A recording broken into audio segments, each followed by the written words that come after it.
Ce jeudi 3 février 2022 s'est tenu au Centre national de matériel scientifique CMNS d'Abidjan Cocody la cérémonie de proclamation des résultats de l'évolution de base des structures islamiques d'éducation de Côte d'Ivoire en présence de la première responsable de l'école, le professeur Marietou Koné, ministre de l'Éducation nationale et de l'alphabétisation, du représentant pays de l'UNICEF, du représentant de l'Union européenne, des inspecteurs généraux, des fondateurs et associations fondatrices d'établissements islamiques. Ce sont 547 écoles et établissements islamiques qui ont été déclarés éligibles, soit un taux de 17,57% des établissements issus, entre autres, des villes d'Abidjan, d'Abengourou, d'Aboasso, d'Adzopé, d'Agboville, de Bondoukou, de Bongouanou, de Boisflé, de Boaké, de Bouna et de Boundiali. Madame la ministre a profité de l'occasion pour sensibiliser les promoteurs et responsables des établissements islamiques retenus à se conformer à la procédure nationale en vigueur et à l'application des programmes officiels du programme scolaire de l'année 2021-2022. Les acteurs de l'éducation nationale, les membres de la communauté musulmane et les partenaires techniques et financiers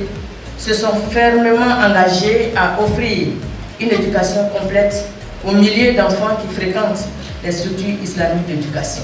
Déployés à l'endroit de l'ensemble des enfants qui sont hors du système formel pour assurer à notre système éducatif sa mission régalienne visant à assurer une éducation inclusive et équitable à toutes et à tous.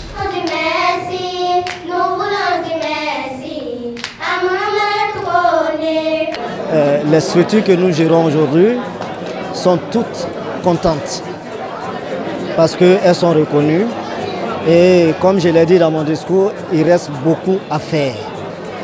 Tant que toutes les structures islamiques d'éducation ne seront pas intégrées dans le système formel, nous ne saurons vraiment nous reposer. Donc c'est un défi pour nous et nous avons travaillé et nous allons continuer à travailler afin que toutes les structures islamiques d'éducation soient reconnues. C'est un sentiment de joie parce que nous sommes chargés de donner les agréments aux structures qui remplissent les conditions et plus il y en a, plus le nombre d'élèves pris en charge par des structures autorisées augmente. Et donc ça fait qu'il y a de moins en moins d'élèves exclus du système formel.